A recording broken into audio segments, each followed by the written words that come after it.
guys, this is Ate Sel. For today's video ay magluto naman po tayo ng hipon. At ito na nga po, pina-fry na natin isa-isa. Balik ta rin ang mga hipon. Ayan, low fry lang tayo guys ha, para hindi masunog yung mga hipon. Tanggalin ang mga hipon.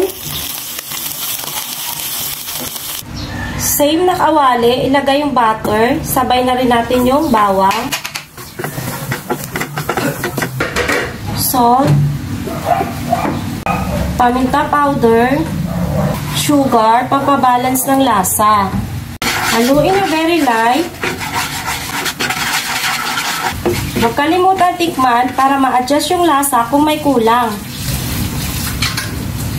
Dahon na sibuyas. Ayan guys, buhos lang natin yung ginawa nating sauce kanina.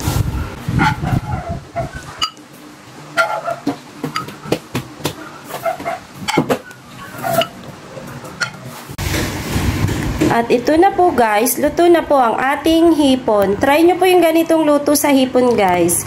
Yun lang po guys. Thank you for watching and please don't forget to subscribe my YouTube channel Cooking by Ate Sel. Ingat!